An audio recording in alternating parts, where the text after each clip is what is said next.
तो आज हमारे साथ हैं डॉक्टर शिवाराम अय्यर, जिनसे हम डिस्कस करेंगे मैनुअल मसल टेस्टिंग के बारे में। और आप सभी को हम ये चीज़ बता दें कि अब से फिजियोटॉक के ऊपर एमएमटी के लिए एक सीरीज हम स्टार्ट करने जा रहे हैं, जिसमें हम पर्टिकुलर मसल्स की एमएमटी सीखेंगे कि किस तरीके से एमएमटी एक एक मसल्स की जाती है। और आज का जो पहला वीडियो है वो इंट्रोडक्टरी वीडियो है मैनुअल मसल टेस्टिंग के ऊपर। जिनसे हम बात करेंगे वो है हमारे साथ doctor Shivaram Iyer. Thank you very much for a wonderful introduction, Dr. Shabir. So, without wasting much time, I am Dr. Sivaram Venkatraman Iyer, as you know. I am a practicing clinical physiotherapist since 5.5 years in Mumbai. So, now let's move on to the topic. The topic for today is manual muscle testing. अब हम जानेंगे कि पहले what is manual muscle testing? ये manual muscle testing होता क्या है? ये चीज जानना हमारे लिए एज फिजियोथेरेपिस्ट क्यों जरूरी है, ठीक है। तो मैनुअल मसल टेस्टिंग जो है, it is important tool for a physiotherapist to understand the strength, the power and the endurance of a muscle, and to differentiate the muscles between whether they are neuromuscular reason for a muscle injury or a musculoskeletal reason for a muscle injury or weakness in the muscle. And in the introduction, I would like to say that manual muscle testing was introduced by a physiotherapist. So feel proud to be a physio because we were the pioneers in developing manual muscle testing. In the year 1912, during the world, before the World War I, there was an epidemic in New England, जिसके वजह से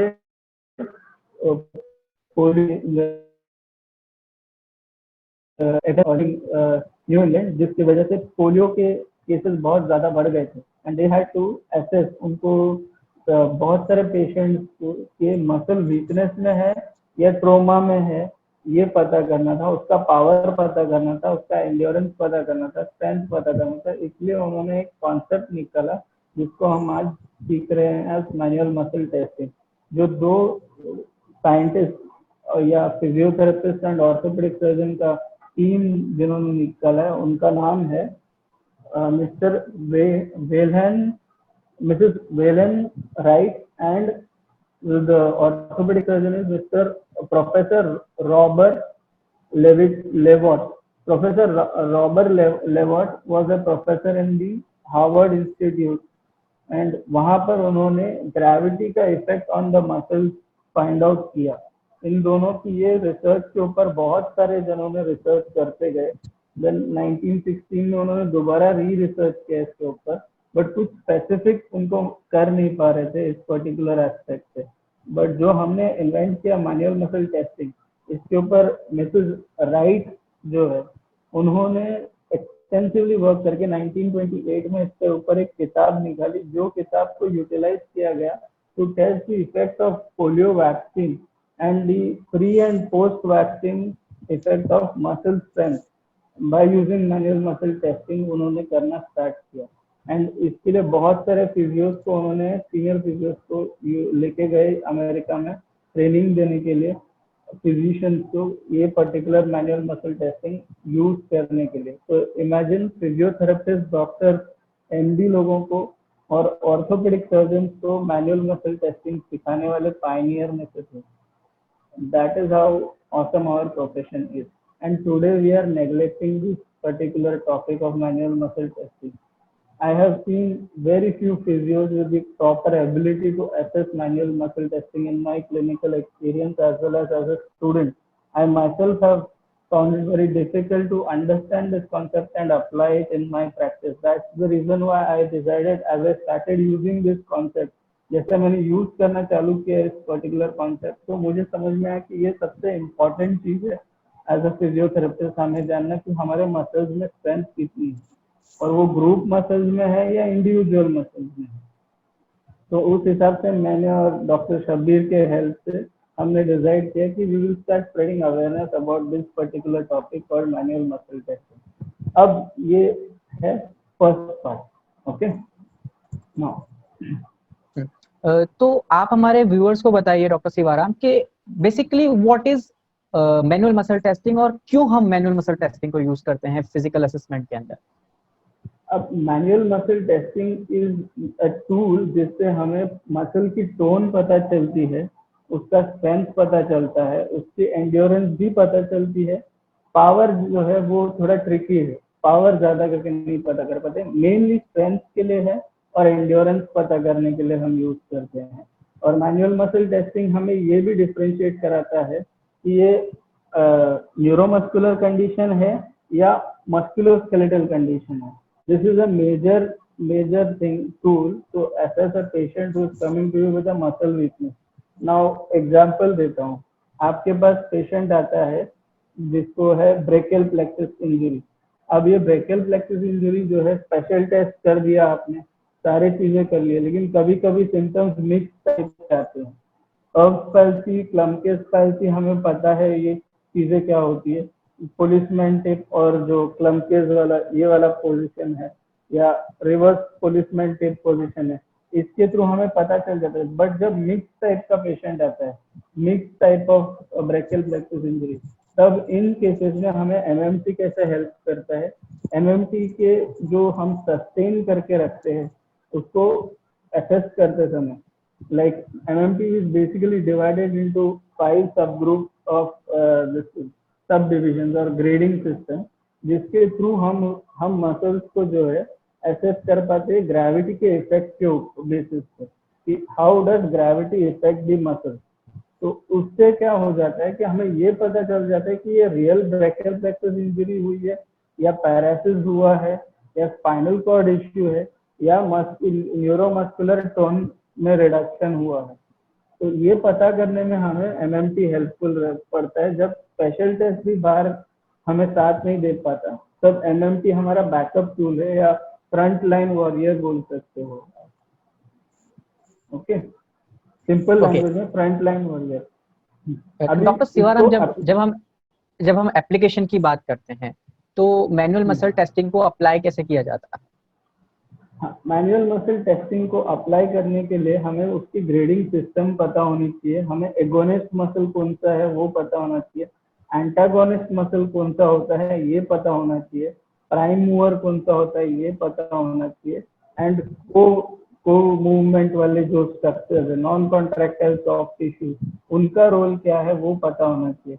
जैसे आ गए हमारे ligaments है, फिर बाद में स्ट्रॉन्ग टेंडन्स है, इनका काम स्टेबलाइज करना है जॉइंट्स को। उसी तरह से मसल्स का काम है कि वो बॉडी को ग्रेविटेशनल फोर्स के खिलाफ स्टेबलाइज करते हुए मोबिलाइज कर पाए। दैट इज एगोनिस्ट एंटागोनिस्ट की कोऑर्डिनेशन के साथ ही हम स्टेबलाइज एंड प्रॉपर मैनर से मोबिलाइज कर पाएंगे। तो जब मसल की पावर कम हो जाती है, सपोज एक आपको से शोल्डर फ्लेक्शन करना है from the front, from the anterior direction, simple भाषा में कहना हो तो सामने से हाथ अगर ऊपर उठाने कहोगे तो आप देखोगे कि ये जो एंटीरियर डेल्टॉइड मसल है उसके साथ कुछ और भी सेकेंडरी मसल्स है, ये भी साथ में काम करते हैं। तो जब ये फ्लेक्शन एक्शन हम करते हैं तो हम इस मूवमेंट में ये ऑब्जर्व करते हैं कि हम ग्रेविटी के खिलाफ हाथ कितना रेंज तक ऊपर लेके जा पाते हैं, या उठा पाते हैं या नहीं उठा पाते। अब ग्रेविटी जो है वो इम्पोर्टेंट फैक्टर है, वो ग्रेड 3 होता है। मैं ग्रेडिंग सिस्टम पे भी आऊंगा। तो हम ये डिसाइड करते हैं कि ये ग्रेड 3 से नीचे है तो या तो ये हाइपोमोबाइल है या हाइपोटोनिक है मसल, या फिर ये जो है टोन मेंटेन नहीं कर पा रहा है बिकॉज ऑफ पैरालिसिस और बिकॉज ऑफ ऑर्थोपेडिक प्रॉब्लम। अब ये क्वेरी में आ गया, तो अब इसे कैसे फाइंड आउट करेंगे हम? मसल की strength, the ability of a muscle to hold the joint or stabilize the joint against gravity, इसके बेसिस पर हम असेस करेंगे मसल स्ट्रेंथ कितना है, उसकी स्टेबिलिटी की कैपेसिटी कितनी है। अगर मैं ये चीज मेंटेन कर पाता हूँ देन मैं रेजिस्टेंस लगाऊंगा दूसरी तरफ से, ताकि मैं उसको मेंटेन होल्ड कर ना पाए मसल उस लेवल तक। अगर मसल हम थोड़ा होल्ड कर पाते हैं विथ रेजिस्टेंस, तो कपल ऑफ सेकेंड्स भी होल्ड कर पाए और रेजिस्टेंस मेंटेन रखा, दैट मीन्स हमारा जो है वो ग्रेड 3 से ऊपर की तरफ से जा रहा है, दैट इज ग्रेड 4। और अगर हम उससे भी ज्यादा मैक्सिमम रेजिस्टेंस के खिलाफ होल्ड कर पाते हैं, कि अब इस चीज में दो कॉन्सेप्ट है। होल्ड कर पाने में भी अगर आप प्रोलॉन्ग टाइम तक होल्ड कर पा रहे हो तो वो एंड्योरेंस भी पता चलेगा आपको मसल का। अगर आप उसको होल्ड करके मेंटेन करके उसके खिलाफ ले जा पा रहे हो तो और आपको पावर एंड स्ट्रेंथ भी पता चलता है मसल का। पर हमारा बेसिक फंडा ये है कि हमें स्ट्रेंथ पता करना है मसल की, और अगर स्ट्रेंथ पता कर लिया आपने through the stability of the muscle, तो आपको पता चल जाएगा कि एगोनिस्ट सही काम कर रहा है, एंटागोनिस्ट सही काम कर रहा है, जिसमें दोनों की स्ट्रेंथ पता चलेगी आपको, एगोनिस्ट की भी और एंटागोनिस्ट की भी। क्योंकि एगोनिस्ट जो है वो इनिशिएट करता है, तो 0 to 3 का जो मूवमेंट है वो फ्लो में हो रहा है नहीं हो रहा है। अगर मूवमेंट पैटर्न बिगड़ जाता है या ट्रिक मूवमेंट कर रहा है पेशेंट, तो आपको समझ में आ जाएगा कि कॉम्पनसेटरी मसल वर्क कर रहा है, प्राइम मूवर अफेक्टेड हो गया। और अगर पेशेंट का ये प्राइम मूवर ठीक से काम कर रहा है तो वो कितने देर तक होल्ड कर पाता है, that will tell you about the antagonist role, है ना। ओके, तो इस डॉक्टर तरह से शिवाराम, आप जैसे आपने ग्रेडिंग के बारे में बताया, तो बेनिफिट्स क्या मिलते हैं मैनुअल मसल टेस्टिंग के अंदर ग्रेडिंग के लिए? ग्रेडिंग से हमें पता चल जाता है कि whether the muscle is able to bear the strength against gravity or whether it is not able to bear the strength against gravity, whether it is able to stabilize the muscle against gravity or not able to stabilize the muscle against gravity। Stability का पता चलता है हमें grading system से। दूसरा ये पता चलता है कि पावर कितना है, स्ट्रेंथ कितना है मसल के अंदर, कि वो मूवमेंट कर पा रहा है नहीं कर पा रहा है, अपनी काम सही तरीके से स्टेबलाइज करके होल्ड कर पा रहा है, हमारे पोस्चर को करेक्टली मेंटेन कर पा रहा है, कि मसल इम्बैलेंसेस क्रिएट कर रहा है, ये पता लगता है हमें। ओके, तो डॉक्टर शिवाराम, आप थोड़ा सा ग्रेडिंग के बारे में बताइए कि मैनुअल मसल टेस्टिंग में क्या क्या ग्रेड्स होती हैं और कैसे हम इसको यूज करते हैं। हम पर्टिकुलर मसल्स पे तो जाएंगे, मगर एक ओवरव्यू, आप आज इंट्रोडक्टरी वीडियो है जो हमारी एमएमटी की, तो उसके अंदर ये बताइए कि ग्रेड्स क्या क्या होती है मैनुअल मसल टेस्टिंग के अंदर। अभी बेसिक सिंपल लैंग्वेज में समझाने जाओ तो ग्रेडिंग सिस्टम जो है वो 0 से लेके 5 तक होता है, जिसको डेवलप किया है डैनियल एंड डेटॉल ने, और उसको अच्छी तरह से डेवलप करके एक बुक पब्लिश किया था 1946 में डैनियल एंड डेटॉल ने, और वो बुक आज तक चल रही है, 70 साल हो गए उस बुक को। और उस बुक के हिसाब से जो है ग्रेड 0 मतलब होता है कि flickering of contraction which are not visible to you, that is no contractions कहा जाता था in the 1946, बट आज के जो 10th एडिशन की बुक है उसके हिसाब से कहा जाता है कि those contractions that are not visible or palpable to you, okay, तो उन कॉन्ट्रैक्शन को ग्रेड 0 में डालेंगे। इन सिंपल लैंग्वेज, कॉन्ट्रैक्शन नहीं दिख रहा है मसल का मतलब वो ग्रेड 0 हो गया, तो पहला ग्रेड हो गया। ग्रेड 1 मतलब patient is able to flicker the movement again in the gravitational area or eliminating gravitational area, because gravity तो थर्ड ग्रेड पे आएगा। तो अगर पेशेंट की फ्लिकरिंग हो रही है मसल्स की तो आपको ट्विच नजर आते हैं, जैसे हम इलेक्ट्रिकल स्टिमुलेटर लगाते हैं मसल्स को, हम उसको स्टिमुलेटर इसलिए लगाते हैं ताकि हमें फ्लिकरिंग ला पाए, ताकि हम जो है डीनर्वेटेड मसल को इनर्वेटेड करें और इनर्वेटेड मसल की स्ट्रेंथ बढ़ाए। और वो चीज में हमारी न्यूरोमस्कुलर रिकवरी में ये पर्टिकुलर 0 to 3 का ग्रेड जो है वो हमारे काम आता है। तो ग्रेड 0 मतलब होता है कि contraction that are not palpable and not visible. Grade 1 का मतलब होता है contraction that are micro minimally observable, but palpation पे ज्यादा नहीं पता चलता, few contraction can be palpated, that too from an experience clinician point of view. If you are going to be a fresher तो आपको ऑब्जर्व करने में हल्की सी कॉन्ट्रैक्शन नजर आएंगी, ज्यादा नहीं नजर आ पाएगा, या शायद कभी मिस आउट भी हो जाए। वो एक्सपीरियंस जितना करोगे वैसा होगा, और जैसे जैसे आप सीखोगे आपको पता चलेगा कि आप सही कर रहे हो या गलत कर रहे हो। तो ये हो गए ग्रेड 0 to ग्रेड 3 जो न्यूरोमस्कुलर कंडीशन में हमें हेल्प करते हैं। देन जाते हैं ग्रेड 3 एंड अबव। अब ग्रेड 3 जो है उसका मतलब होता है कि the muscle is able to sustain a movement against gravity। Basically ये एक्टिव मूवमेंट्स होते हैं बॉडी के, क्योंकि हम हर रोज ग्रेविटेशनल फोर्स के अंडर ही काम करते हैं, चलते हैं, खड़े होते हैं, बैठते हैं, सब काम हमारा ग्रेविटेशनल फोर्स के खिलाफ हो रहा है। तो हम अगर नॉर्मल एक्टिव मूवमेंट्स कर पाते तो उसको ग्रेड 3 कहा जाता है। एंड उससे थोड़ा ज्यादा, अब ग्रेविटेशनल फोर्स के लोड से थोड़ा ज्यादा लोड अगर मैं डालता हूँ तो फिर हम उसे कहेंगे grade 4, that is good grade. Okay, good grade का मतलब ये है कि आप ग्रेविटेशनल फोर्स के साथ एडिशनल लोड लेकर भी एक्टिविटी कर पा रहे हो, आपके लिम्स के साथ, आपके बॉडी पार्ट के साथ, आपके ट्रंक के साथ। फॉर ग्रेड 4 एग्जाम्पल देता हूँ, जो आपके टी स्टॉल्स वाले जो है, tea bag holders Assam side वाले, जो अपने नेक पे ये लगाकर बास्केट लटकाकर जो टी बैग उठाते हैं फार्मिंग करते करते, उनके बैक पे कितना लोड होता है, तो उनकी फ्लेक्सर मसल्स और एक्सटेंसर मसल्स की स्ट्रेंथ अच्छी होगी या अच्छी हो गई होगी, इस वजह से ही वो उसे उठाकर चल पा रहे हैं।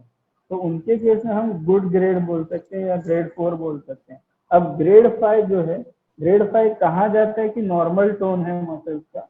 जो टेक्स्ट बुक लैंग्वेज है उसके हिसाब से ग्रेड 5 का मतलब होता है मैक्सिमम रेजिस्टेंस से अगेंस्ट ग्रेविटी हम मूवमेंट कर पाए, against gravity with maximum loading.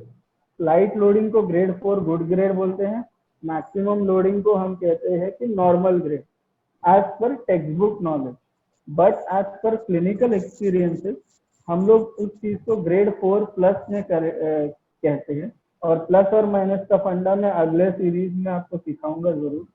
फिलहाल के लिए इतना समझिए, ग्रेड 4 ग्रेड 5 मतलब नॉर्मल होता है। Grade 0 means flickering, non palpable, non observable contractions which may be present, may not be present. Okay, previously it was considered to be not present, no contraction as per the old book. Grade 1 का मतलब होता है कि you are able to see flickering of contractions which are observable as well as palpable based on your level of skill. Then grade 2 जो है वो eliminating gravity, gravity को हटाकर अगर आप मूवमेंट कर पा रहे हो, ग्रेविटी के खिलाफ आप थोड़ा सा हल्का इनिशिएट कर पाते हो मूवमेंट, बट वो इनिशिएशन भी जो है मेंटेन नहीं कर पा रहे हो, शुरू होते ही गिर जाता है हाथ, तो उसको ग्रेड 2 कहा जाता है। ग्रेड 3 जो है वो एक्टिव मूवमेंट कर रहे हो, जो डे टू डे लाइफ में आप एडीएल बोलते हैं हम लोग, वो ग्रेड 3 हो गया आपका। ग्रेड 4 जो है वो ग्रेड 3 से एक लेवल ऊपर, that is light loading in the presence of gravity, against gravity with minimal load.